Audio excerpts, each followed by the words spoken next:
Hi, everybody. I'm so excited to have another amazing interview on this Friday evening. You know it's good because we're here on a Friday, you guys. We're here with an amazing guy who's making waves, making headlines all across the country. His name is Kory Phillips, also known as the King of Fitness. He is the top personal trainer, not only to clients, but celebrity clients as well, owning three state-of-the-art gym and physical fitness centers. So please welcome Mr. Kory Phillips. How are you? I'm amazing. Thank you so much for having me. Thank you. So, let's get started. Introduce yourself for those who may or may not know you. And how did you get to this point where you are right now in your business? Okay then. Hi everybody. Like she said, I'm Kory Phillips, also known as the King of Fitness on Instagram, and to my clients. I'm from Shreveport, Louisiana, born and raised. Moved out to Atlanta 2015, opened up another gym out here. And like I said, I've been getting results for almost 11 years now. I've been in the business for 11 years. And I think I'm pretty much the best that God has to offer when it comes to training. Wow, wow, wow. So, talk about the mindset. I'm sure you got people all the time that say, you know what, Kory, I want my six pack, I want my body right. So, talk about how important the mindset is, not only when you help clients attain their desired results, but then also to maintain it as a lifestyle. Right. So in order to even get to the point to where you're ready to lose weight, you have to kind of reach a point in your life where you're just like sick and tired of being where you at. You know what I'm saying? It's like most of the time when Yeah. things start working for people or they're not elevating at the time they want to elevate it usually be a result of how they feel about themselves. And that usually be a result of how they look, So most time when people want to kind of go to the next level, the first thing they say to themselves is, I need to start working out. You know what I'm saying? I need to start getting into that space where I can drop a few pounds, fit some clothes I haven't been able to fit in some time. And I think that'll kind of boost my morale up, kind of get me mentally where I need to be to start closing some of these deals I'm trying to close. So I just think to kind of get to where you need to be to get started with your journey, your fitness journey, you gotta just be fed up. You gotta be at a point in your life where you just, I gotta do better. I gotta do better. Wow, wow, wow. So, where did you get the name Revenge Body Expert from? Revenge by the Expert, it kind of came from me myself. It's like I started Okay. this whole training thing off of revenge. I had a lot of revenge in me. Situation happened to my dad. My dad had a stroke. Then my girlfriend started cheating on me. A lot of things kind of happened. And I got to the point, even in my own life, where I was like, I'm gonna show people. I'm gonna show people, you messed over the wrong one or you played the wrong one. And so how I Mm. got to the point in my life was off of that revenge feeling. So when I started getting all these transformations, I started kind of like telling my clients, this your revenge body. We're gonna get revenge on maybe your last job and see the potential in you that you have, or maybe the set of friends you used to have then see the potential in you, and we about to get revenge on everybody. Even our old selves, our old mentalities. So that's kind of where it came from. Okay, and talk about your story. Were you always fit, or how did you? People were probably looking at you like, "Oh my gosh, has he been working out since he's a kid?" And it's probably too late for me. So talk about that. No. I was big my whole life. In my neighborhood, they used to have three Corys, and I was the one they called B Cory. That's kind of how Oh, you separate me from the other Corys because I was like the more rounder, fatter guy. I've been big. I'm from Louisiana. If you know anything about Louisiana, it's a food state. Um, my city, Shreveport, used to be the second fattest city in the world. So it's like food is like love where I'm from. It's like everybody want to greet you with food. And if you turn it down, it's kind of almost like you turning down love or you turning down what people are trying to welcome you with. So it's kind of like, where we from, weight loss and fitness is not like the cool thing to be doing. You know what I'm saying? But like I say, after my dad had the stroke, I was like 27 years old.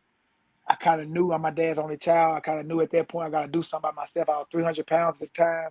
So I knew if I don't get myself together, and my dad was active. My dad played tennis. He did things. I like he was active and still had a stroke. Like I'm not doing nothing. I'm over here 300 pounds playing a video game all day. You know what I'm saying? Just pretty much doing nothing as far as active. And then that's kind of what did it. And I started running and started working out. And then in 6 months, I lost 75 pounds. And then I like fitness just became my life. I like fell in love with it so much to where it's like I may need to start doing this for real, and it just became something big. I never thought it was gonna get this big, but God knew, I guess, at the beginning it was gonna get this big. Yeah, I just have to commend you because so many people who, are overweight, they want to take surgery. The stomach, the tummy tucks, and the snips and the snaps. And I just commend you for going the old school way of staying the course, eating right, working out, and keeping the stress off of you. So I commend you Thank you for so that. much. I appreciate that. Yeah. So why do you think, it seems like you're not scared to promote your business, right? Have you always Not at been in all. that mindset? And why do you think people are so scared to promote their business? Um, I think at the beginning I wasn't as strong with promote my business as I am right now. I think over time I got more confident with my business and the knowledge I had in my business. And I think that's kind of why people at the beginning be a little nervous to promote their business because maybe they don't know it all. Because at the beginning I didn't know nothing about nutrition. I just knew something about working out. So I knew another trainer or other gyms were gonna try to challenge me on, well, yeah, he may got good workouts, but he don't know nothing about nutrition. So I kind of kept it quiet for 3, 4 years until I got to the point where I was like, yeah, now I know nutrition, now I know workouts, now I know body types, now I know, how to alter exercise for people with knee issues or back issues. So the more confident I got to the point where I was like, I don't think I could be mess with because I didn't put the time in. I used to be on YouTube every night. I'm talking about 3, 4 hours. The girl I talked to at the time, she'd be like, all you do is YouTube, YouTube, YouTube. And I was like trying to find out so much knowledge so I can kind of get out there and promote how I promote now. But I think at the beginning, a lot of people be nervous because they probably scared about what their friends gonna say, about what their family gonna say. And let's say I post something and I don't get any likes about the post. Then you start looking at yourself almost like a failure. You know what I'm saying? Like no Mhm. matter what, like even if you know you got something good, if you put it out there and nobody respond to it, it's almost like, well, do I really got something good? You know what I'm saying? So it's a few different reasons why people probably don't promote. But if I can tell anybody from day one to day 1 million, you should be out there loud with a speaker telling everybody about what you're doing because I even see through my trainers now when they kind of jump out there and they start promoting from the beginning, they build a base from the beginning. It took me a long time to start making money. It took me a long time to start getting real clientele because I was scared to tell people about what I was doing. I used to go places and people used to ask me, "So what do you do?" And I was like, "Man, I'm just chilling." I wouldn't even tell them what I was doing just because Right. I wasn't as confident about it as I am right now. So I think confidence plays a lot of why people don't start off promoting their business as much. Did you measure your success by the money, or how did you measure your success before you started making, where you're at right now? I kind of when I start getting like my big results, when I start making like people lose 100 pounds, that's kind of how I start looking at myself like I'm successful. Like the finances didn't come to like I ain't gonna lie to probably about 3 years ago, So I was already 7 years in, and I'm still Mhm. running out of gas. I'm still having trouble paying electric at this place and this place. So it's like the money took a long time to come. But as far as when I started training certain people and I started meeting certain people, even though the money wasn't there, I kind of felt like, if I just keep going, it's going to eventually turn into something financial. But from the beginning, it was like people just outside. Let's say I go to Walmart, people like, "Oh, you that guy that got that gym, lovely bodies." To me, that was success. To me, that was like, "Wow, you know that."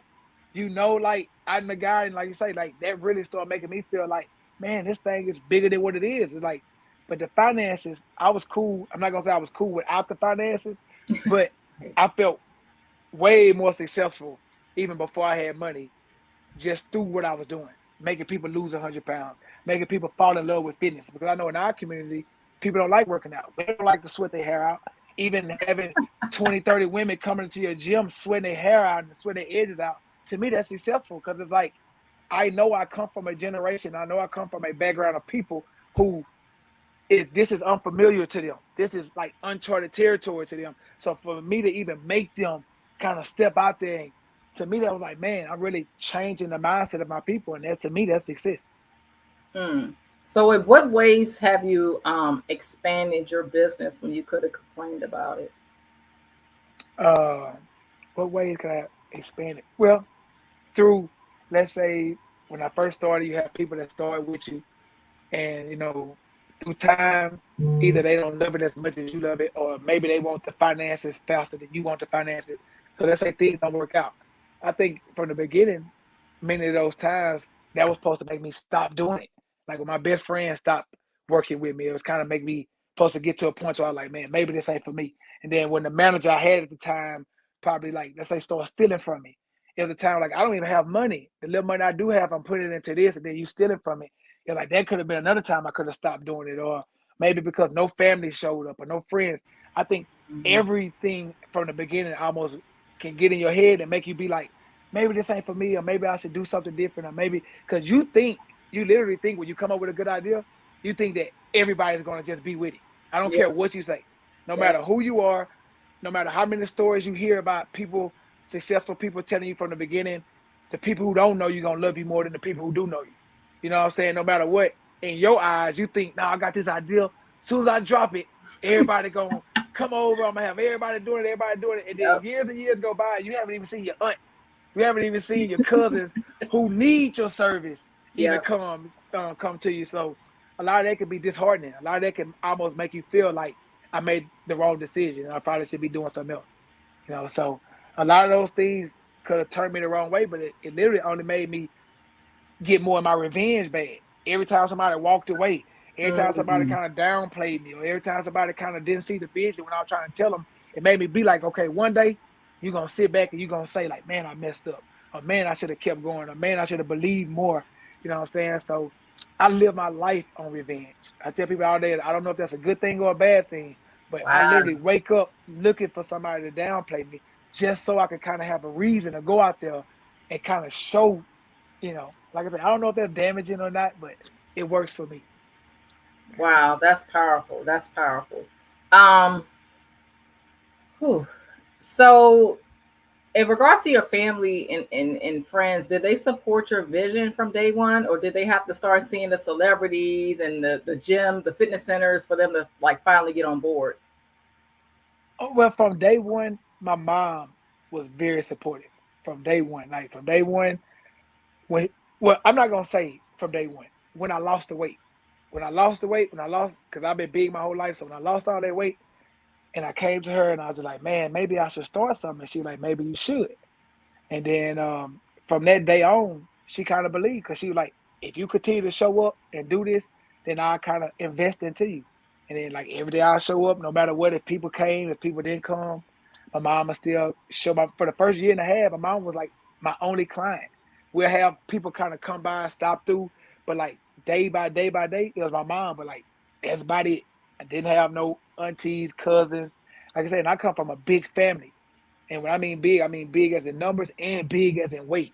So I just thought that my whole family was gonna be there. I thought I'm a Kappa. I thought all my line brothers was gonna be there. I thought my whole fraternity. Thought our fraternity is built on achievement. So I thought that if I'm coming out with something, I'm showing myself trying to achieve, and everybody gonna kind of gravitate towards to it.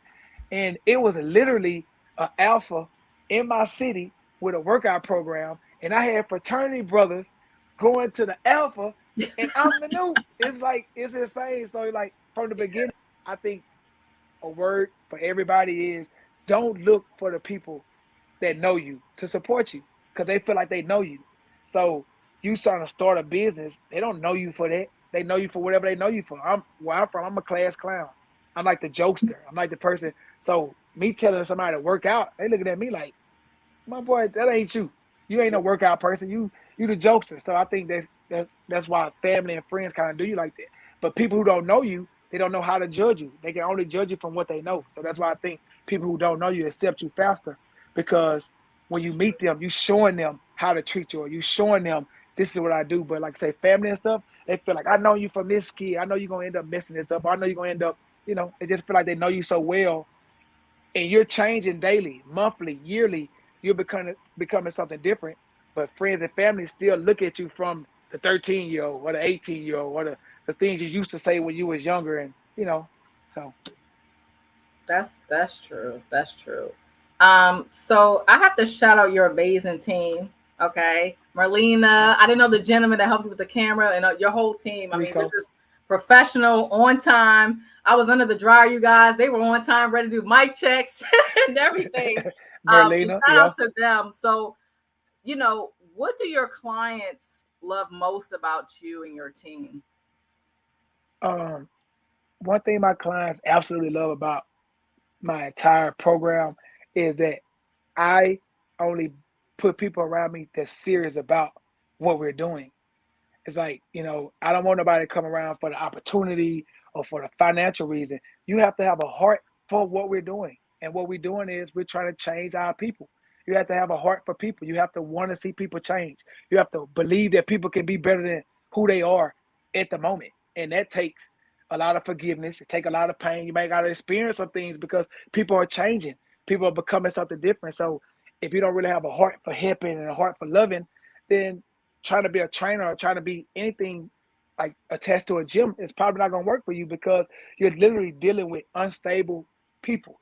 You're dealing with people who depressed, people who have lost themselves, people who like have close family members who passed or going through divorces. They are in the worst spot in the world. So you're going to have to deal with some hurt, some pain, and before you actually see this person become the person that they can become. And that sometimes that takes a long time. Sometimes it takes years. And if you don't have that in you, then it's gonna be short lived. So God kind of helped me sort out and reach out to people who kind of got what I have in me. And I have a heart for helping people. I have a heart for like wanting to see people do better. I don't care how many times you mess over me. And like you say, most time people can say, they using you, they using you. Well, you can't use me.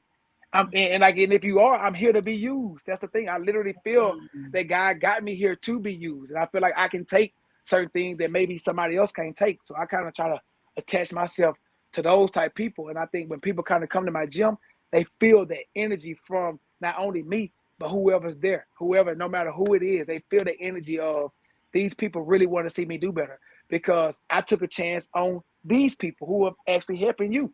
You know what I'm saying? So I think that's one thing that people love about my gym is like a place of nobody's really judging you. It's like no matter how you coming, no matter what you're dealing with, no matter what stage you're at in your life, it's really one place where people can come and we all trying to do the same thing. We all trying to mentally make it out, overcome what we're going through, and at the same time motivate somebody else to do the same thing. Wow, wow, that's powerful. So what are some of the impossible goals that you remember, in which you now made possible in real results? As far as like fitness. It can be fitness or Okay. Well, I think, like you say, me making one of the most impossible things I ever did. I made a couple people from Shreveport, Louisiana, lose over 100 pounds, and I don't care what nobody say. My city is not a fitness city, so for me to make somebody in that city, not only myself but somebody else, I made one guy, Mark Stroggins, I made him lose 100 pounds twice. He lost 100 some pounds. I moved to Atlanta. When I moved, he gained it back because I'm more of the accountability person. So when I left, he lost that accountability person and he kind of fell off the wagon, gained up back 150 pounds. And so then I started this virtual program. He started my virtual program. Then he lost another 100 pounds again. I've never made somebody lose 100 pounds 2 times. I never even thought it was possible because I know for myself, if I ever gain 100 pounds, if you ever see me again, I'm 300 pounds, I will be 300 pounds for the rest of my life. I right. would never do this again. I would never go down that hole because once you lose the weight, like I say, it's so hard to lose weight. It's very hard to lose weight and to do it twice, that's impossible. Like I say, coming from where I'm from, making seven figures coming from where I come from. I don't think nobody in my family or in my neighborhood thought that was possible, especially for being an entrepreneur. You're an Mm. entrepreneur, like, I'm still in a generation where our parents don't believe that that's possible. Our parents feel as if you have to rely on a check. You have to rely on clocking in. This company gonna pay you. When I left, one of my last jobs was Best Buy, and I remember when I quit Best Buy, my mom was like, you quit Best Buy. You quit a Fortune 500 company. You don't know how high you could have worked yourself up. And I'm looking at my mom like, that's what you think of me? Like, you look at me like Best Buy is the highest I'm going to become. You know what I'm saying? Like, and that even gave me some revenge because I'm looking at her like, I'm built way bigger than something like that. Not saying that Best Buy is under me, but I was meant for something way bigger than me selling cell phones at Best Buy. You know what I'm saying? So I literally feel like me making it to this point, me having 3 gyms. I think that is something that I look at and be like, wow, like you came a long way, started in Shreveport, came out to a big city like Atlanta.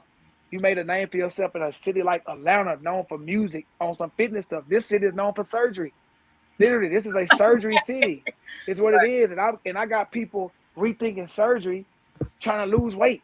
Like, that's like making another 7 figures to me.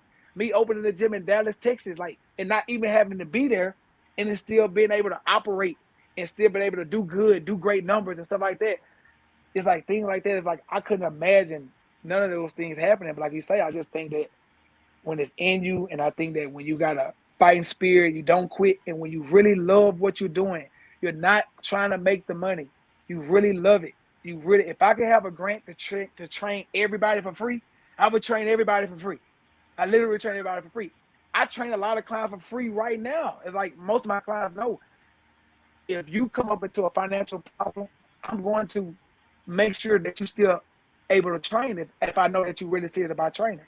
You know what I'm saying? So a lot of those things are things I never was able or never thought that could happen in my life.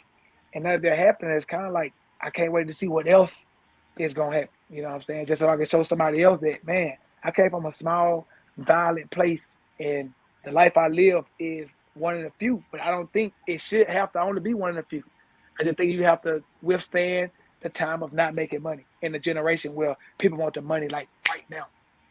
That's true. That's true, and that's huge. I'm glad you spoke about that because people, it's a hard thing to go full time as an entrepreneur, and as you know, you're gonna have highs and lows. So just because you're making, this amount of money this month doesn't mean you're gonna make it 5 months from now. So you probably had to budget your money and not splurge, and that's just awesome. So how did you secure the 1.17 million dollars in commercial funding? Because as you know, with the banks, that's a whole nother ball game and story we could really go into when it comes to them funding, especially African Americans or Black, whatever you want to call it. Like they really, Yeah. they really try not to give if they can, and they make it a lot harder. 100%. Yeah, we probably get less than 1% of the money that they give out. But what ended up happening was, I started working on my credit. I had a low credit score, like 540. And like I said, I come from a place where credit is not that important, or we think it's not that important. But when you start doing business and you're entrepreneur, credit is very important. So I started working on my credit, started doing that. I had to start filing my taxes correctly.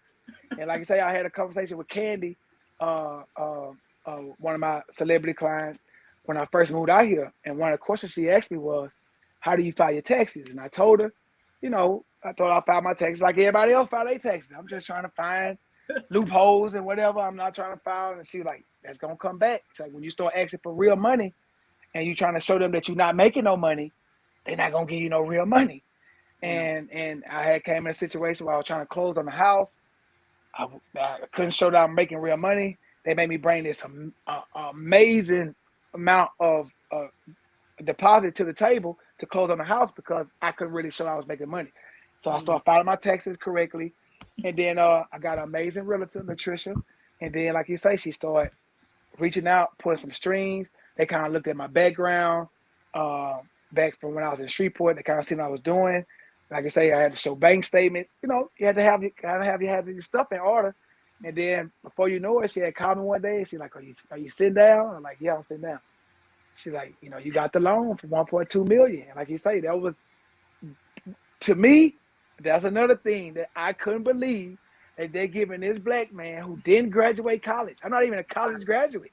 You know what I'm saying? So I'm looking at this like, do y'all really know my past? Y'all finna give me $1.2 million? And like you say, they gave it to me. We bought the building. We renovating the building. Awesome. We've been paying the loan back for the past 2 years. Ain't missed a payment. Okay. You know what I'm saying? God's been blessing us. Like I say, the new gym is soon to be open. And like you say, like that was one of the biggest moments of my life. Is like, you know what I'm saying? Because like I said, I couldn't believe. I remember I had a Chase account with Chase for 10 years. I had the money in my account that I was asking them for, and they still denied me for the loan. It's like I was like, I couldn't imagine. Like I didn't have my account with y'all for 10 years because let's be clear, they'll give you grants and stuff for school and loans for school. They'll put you in debt. They'll give you a car, but when you out there trying to get a business, you trying to buy a building or something, they're not really trying to give a lot of blacks that type of money because that sets you up for generational wealth. That set you up. That'll help you get your cousins and family in a good situation. You know what I'm saying? So they're not really trying to do it. So like I look at that as God first. I think Lovely Bodies is a God thing. So I look at it as God first. I know He shined His light on us, and like you say, and I look at it as hard work, dedication. Me waking up, doing what I'm supposed to be doing every day. Me putting this first. Me turning down things that I know I should turn down. I could have made it to money quicker, but it would have tore my business up. It was like people trying to add things to my business that I knew wouldn't have been right for my people. But even though the money was there, the good intention wasn't there. And like you say, and I was willing to go a couple more years of not having to reach that moment where them people give me $1.2 million. And like I say, I'm just thankful for it. And like I say, it's finna do something totally different out here in Georgia with this gym, my trainers, my team. We're finna go to a whole other level, so that was big. Okay, okay. So what advice would you give to anybody who wants to own a brick and mortar business? I would give you advice if you're trying to own a brick and mortar business. First, do the research. Do the research. Just see if people in your field is it working for them. You have to. I know you think what you have is different. I know that. I know that. I feel that. I feel that. But you at least still have to see if it's working. Before I moved to Atlanta, I literally looked up every trainer in Atlanta for 2 years. I looked them up. I seen who was the hottest trainers in Atlanta. What are they doing? Are they training out their house? Do they have space? Do they have buildings? Are they partnering up with bigger gyms? What are they doing? I kind of read the area before I moved out here. You know what I'm saying? So um, I think you shouldn't be scared. One thing I know people are scared. We're in a situation where the world is in a recession. I understand that. So that's why you got to be careful with what you do. But if you believe, I literally feel as if God blesses the people with big faith. I really believe that. Yeah. The bigger the jump, the bigger the blessing. So even you starting something in a time where it's iffy, I think over time, God is going to bless you for that. It's easy to jump out there when the economy and the market is doing great. It's easy. But how easy it is to jump out there when everybody's telling you anything you read right now, people telling you don't do it, don't do nothing, hold your money, don't do nothing, and you still willing to risk it on yourself. I feel like God is going to have a certain spot in His heart for you, and over time it'll come. I just feel like you should do it. If you feel like that's what you should be doing, you should 100% do it because it's going to be at least 15 lovely bodies. At least I see it in my heart. I see it in my mind. I'm not scared. I know some states I want to be in already. So I'm gonna always take the jump. God hasn't failed me yet. And as long as I'm doing it with good intention, then I feel like good intention gonna come out of it. Okay, okay. Let's get into some of them products there. I know people are asking about it and want to get information, and definitely tell us about the Shake Some Cafe. Come on, Shake Some Cafe. Okay, now Shake Some Cafe is a nutrition business I started 8 years ago, and it came from, like I said, I'm 300 pounds. I'm from Louisiana. I like stuff that got a little sweetness to it. I don't care. I don't care what works for you. If it don't taste good, I don't want to do it. That's just how I am. I want it to work and taste good at the same time. So I always want to kind of create. You had companies out there, and I'm not saying their product ain't good, but some of their products are not meant for the black tongue. And I always say that. And I think that I believe that we have our own taste buds. We have things that we like. And sugar is one of those things. So none of our products have sugar in it, but you wouldn't know that when you taste them. When you taste our Shake Some teas, it tastes like your grandma Kool-Aid. Not your Kool-Aid. Not the new school. It tastes like your grandma Kool-Aid. Anything that you get from us, the meal replacements, no matter what it is, you're going to say to yourself, like, this can't be good for you. You know what I'm saying? So I knew I wanted to start something like that for our people that we could kind of have something to rely on or fall back on that tastes good to us. So we got many products. We got fat burners. We got a new product finna drop, a cleanser. It's kind of like make you flush you out from the inside. We got the Revenge Cleanse, you know, which went all over the world. We had Laura London taking it. We had everybody on the Revenge Cleanse. And so we have some pretty amazing products, especially for people who's into the fitness journey. If you want to try some, check us out, shakesomecafe.com. Amazing. Okay, okay. I love the promotion. You went into promotion mode just like this. Oh, You yeah. stay ready. You don't have to get ready, right? There you go. There you go. So, do you support plant-based diets? Do I support plant-based diet? Mm-hmm. And you could hear from how I said that. Now, before I offend Yeah. all you trees out there, let me tell you this. I have no issue with people being plant-based. I have no issue. I know it's the thing right now. Right now, being vegan, vegetarian, that's the thing. I get it. Now, would I prefer you to be? No. I think that if your blood or your body don't agree with meat, then I would say, yes, look into plant-based. But if you're just doing plant-based because you think that's a good way to lose weight, or you think, then I don't agree with it, because the results are very slow as far as plant-based protein versus whey protein. It's gonna take you 2 to 3 times as long to get the results as somebody who eats meat. And that's all I try to tell my clients. You can do plant-based. I train vegans. I train vegans all day long. Um, because I know some good proteins out there that vegans can eat. They can still get them some nice lean muscle. But what I prefer it, I'm a meat eater. I love chicken. I love chicken. I love turkey. I eat meat. I'm gonna eat meat until God tells me your body can't eat no more meat. Then I'm gonna figure out what I'm gonna have to do from there. But like, to all of my plant-based people out there, if you feel that that's what you're supposed to be doing, then do that, because you can still look amazing, feel amazing, and be amazing. I just want you to know that your results will come a little slower than others who eat meat, and that's okay. Okay, okay. So for the moms Are you out plant-based? there, I tried and it didn't agree with me. Okay, Yeah, so I it didn't agree tried. with you. I tried to do it for a Oh, little bit, and I wasn't successful because I'm a picky oh, cool. eater. So, yeah, it Gotcha, didn't work gotcha, for me. gotcha. Yeah. I used to be a vegan on Wednesdays. I used to be vegan on On Wednesdays. So on Wednesdays. Wednesdays, I used to do my vegan thing every Wednesday. I tried. I Yeah. tried, like I say, it wasn't for me. It just wasn't for me. My body calls out for meat. My digestive system, it agrees with it. So I'm okay with it. I'm okay with meat.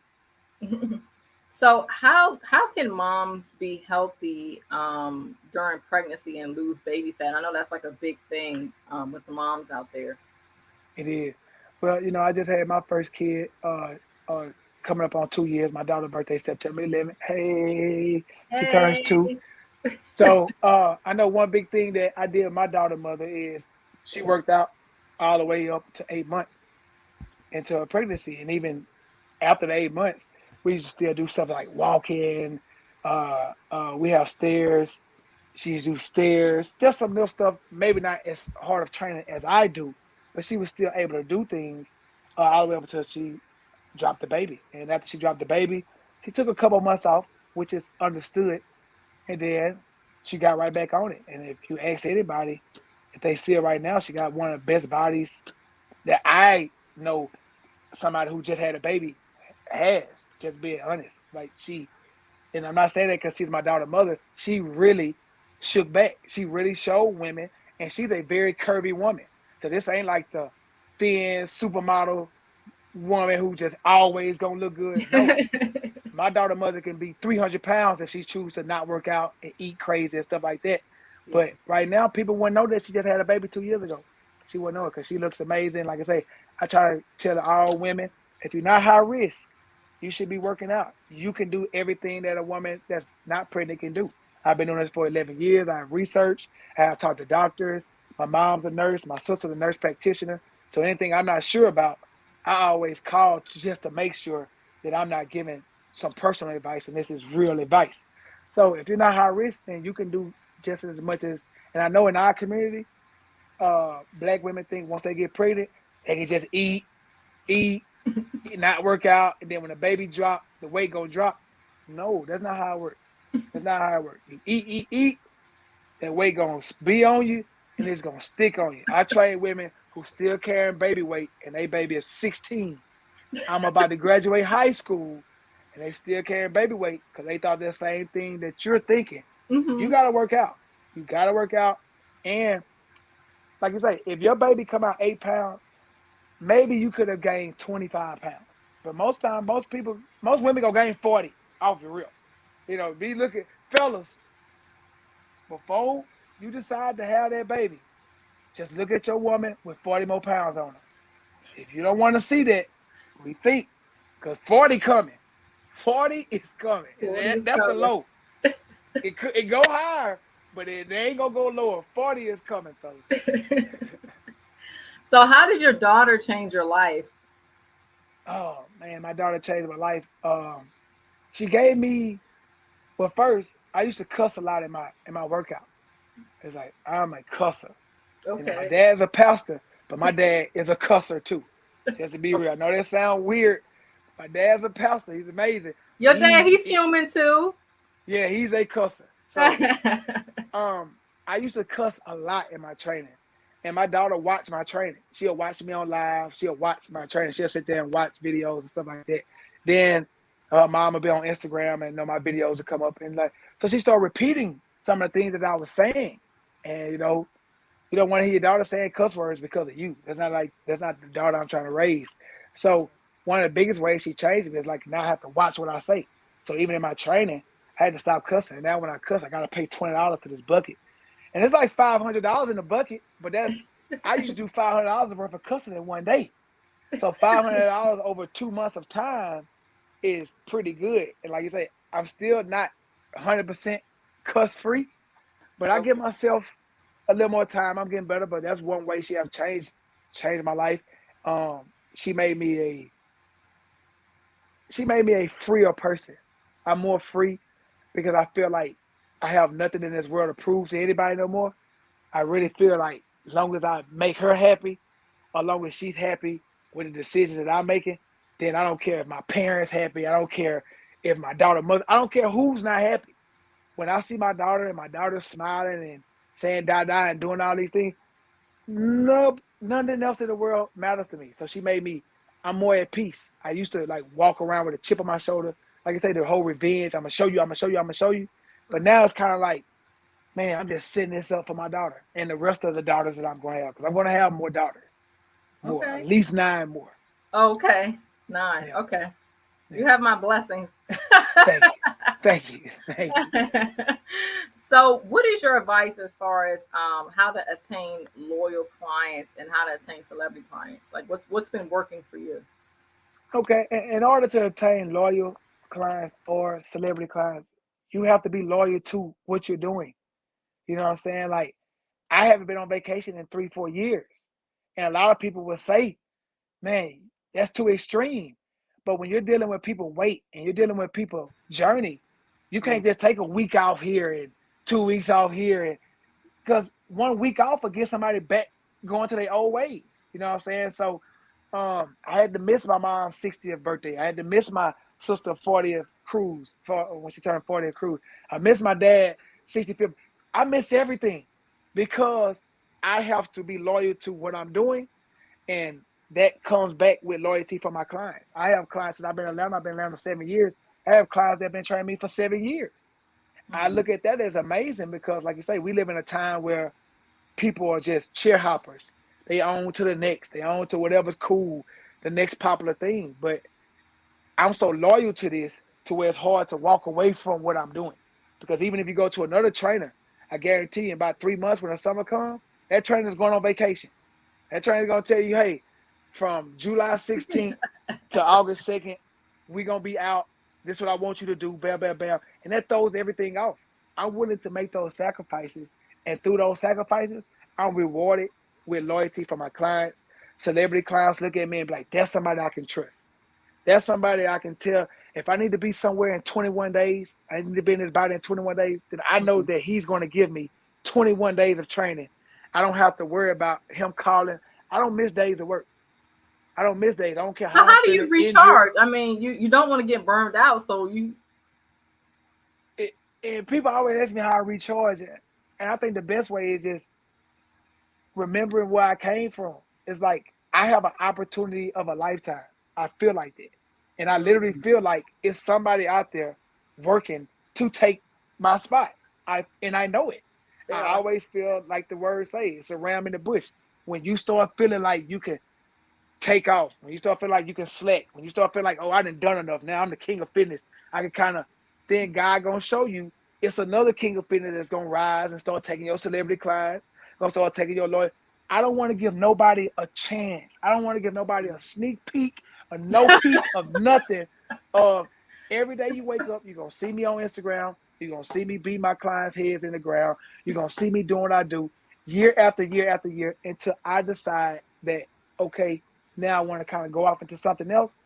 And then whatever that something else is, I'm gonna have the same mindset. I want to get in this field. I want to take it over, and I know that it's going to cause me to be 100% buckled down to the grind. Okay. Somebody said not a sneak peek. I'm looking at the comments. So what are the secrets to getting and maintaining a six pack? Oh my God. I would suggest nobody try to maintain a six pack. Let's be a first. Let's get that out there. Maintaining a six pack is dangerous. It's like being that lean year round. That's not for nobody. That's a seasonal thing. Six pack is a spring summer situation. Your body needs certain nutrients, and certain things got to get. The leaner you get, the lower your calories are. You know, the lower your calories are, the less your body has to operate on. So, 16-week period, you can be in that six pack mindset. But fall season, winter season, it's called bulking season, because that's when you got to start back giving your body the nutrients that it needs to kind of do what the body has to do. You know what I'm saying? Like a race car. They're not just racing a car all day long. Like you race the car, you put the car up for 2-3 weeks, you race. That's kind of how the six pack is. You go out there, maybe you're going on vacation, maybe you want to shine all July, August, whatever it is. So then you plan to kind of have that body for that time. But then I would say a nice little 2-pack, as long as you can see a visible ab core, then you are in a good lean frame. But just maintaining the six pack, I wouldn't suggest anybody to, try to do that. But getting one, you know what you're going to have to do. You're going to have to learn to say no. I can't go with you. I can't eat every time you eat. We are people that when your friend call, we going. Girl, meet me here. Let's go to Chili's. Let's go to La Perella. Let's go to Mexican. Let's go to Cantina. Anything that got drink and chips and queso, we headed there. Sometimes we got to be able to say no. This is my six-pack season. That's what we should call it. This is my six-pack season, and I can't go. After my six-pack season is over, then I can hit you up, and maybe we can go out once or twice. But right now, when I'm in my six-pack season, I can't do it with you. Okay. All right. Last two questions. So what was your vision when you first started, and what is it now? When I first started, my vision was to just kind of change my city. You know what I'm saying? My city, like, is a very overweight city. So I kind of wanted to kind of just get my city to a point to where it was like, man, we choosing fitness first. You know what I'm saying? Shreveport is, like I said, it's violent and it's great food. So I kind of wanted to be like something new out there. And what I ended up having to do is move to Atlanta first. I had to move to Atlanta, and they had to kind of see me being big in Atlanta, see me training celebrities and stuff in Atlanta. And it made my gym in Shreveport bigger than what it was when I was there. It's like I left Shreveport, and now my gym in Shreveport is all virtual. There's no trainer there. We just do virtual classes, meaning that we have TVs on the wall, and we do virtual classes, spin class, step class, all of our classes. And people just come throughout the day when the class time. But I had to move to Atlanta and make myself the king of fitness. And that kind of, so when I first started, I just wanted to change my city. But now I want to change everybody. I really feel like I got an opportunity to be like Tabo. You know how Tabo back was when we was growing up? Like I still got the tapes. I think it's going to be worth some money one day. So I'm holding on to the tapes. Yeah, everybody does. He was like one of the first black serious men that we've seen. We used to see in the Baywatch bodies, the white man, and no disrespect.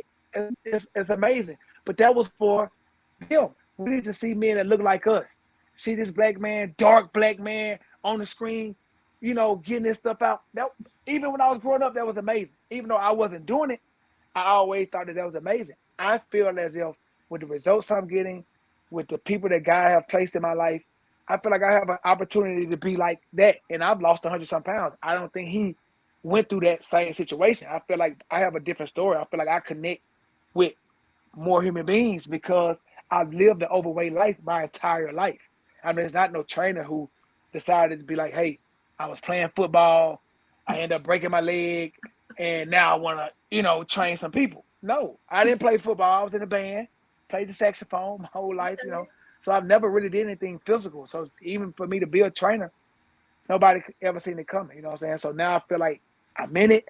I feel like if I just keep on working, and doing what I'm supposed to be doing, then the next 10 years I can start making DVDs or whatever it is gonna be at the 10 years. moment.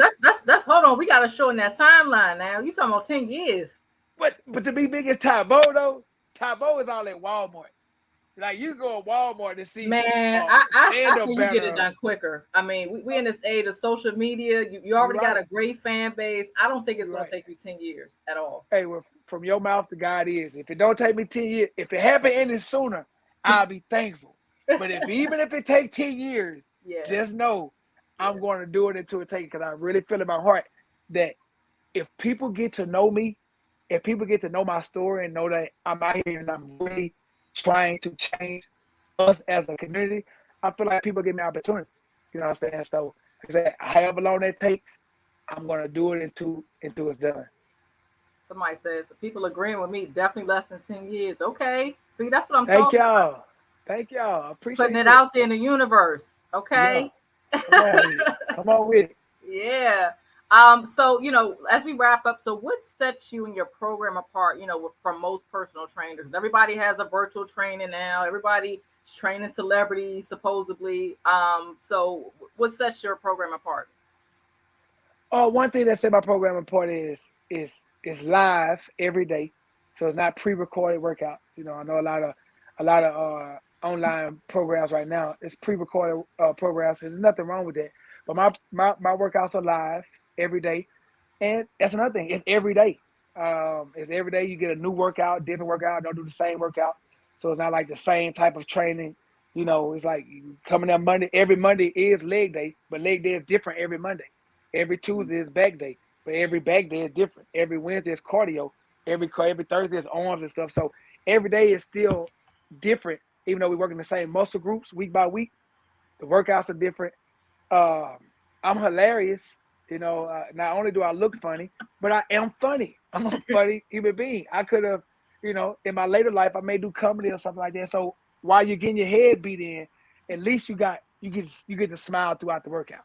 You know what I'm saying? So like I said, and then I talk about stories, and I think you will have to kind of get into one of my workouts and see like, man, this is like a place I can be, because it's kind of going to remind you of your family. I'm just like one of those cousins in a family that, you know, probably get on your nerves, but probably make sense every now and then. So you kind of tune in.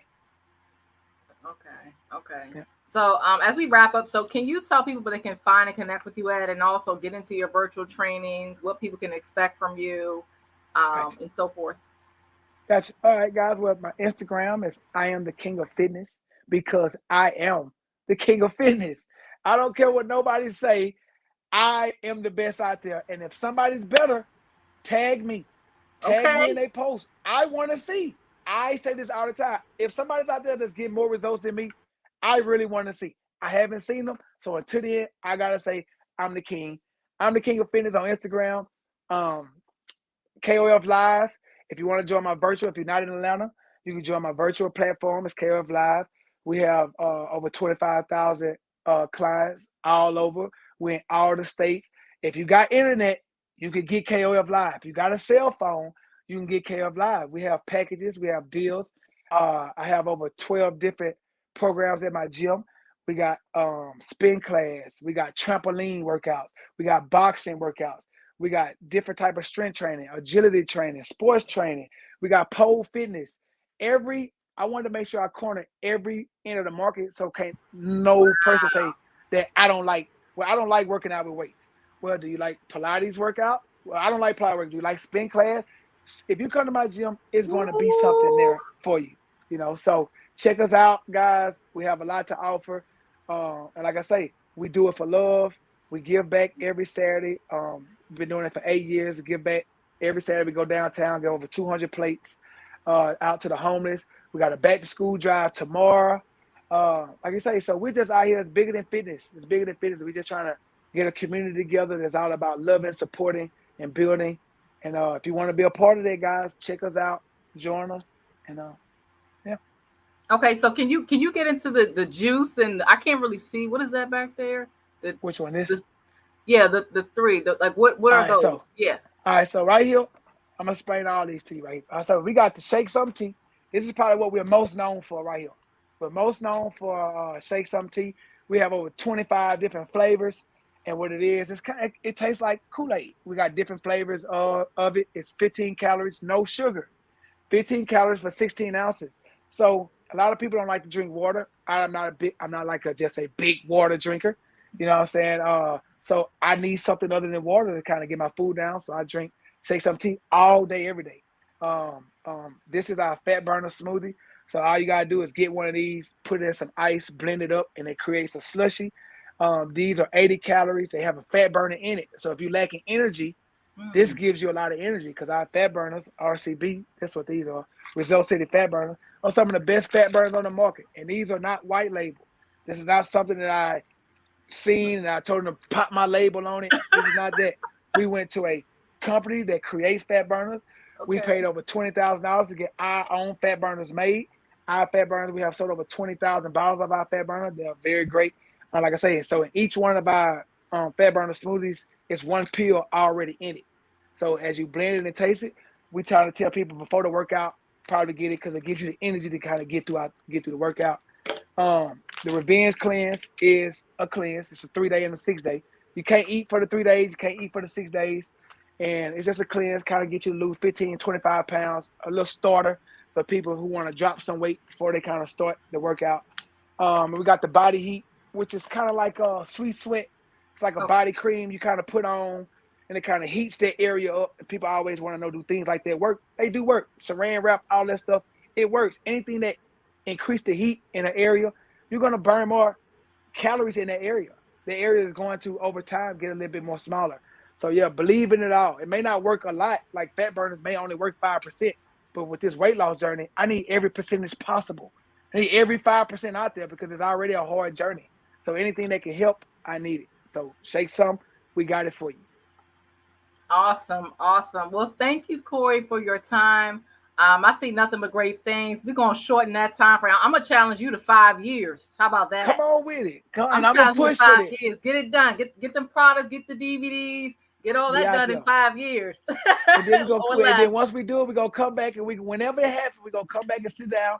We're gonna talk about it so I can tell you, you were right. You were right. Because I believe it. You said it. I'm gonna strive for it. 5 years. Wow. But thank you so much. I truly appreciate your time. I think it's the one thing we can never get back. And of course, being so open and honest with your story and where you at. Truly appreciate it. And thanks to your wonderful team for setting this interview up on a Friday night. The guests are loving it. So truly appreciate it. Thank you. Thank you so much, Kat. I'll see you soon. All right. See you. Peace out.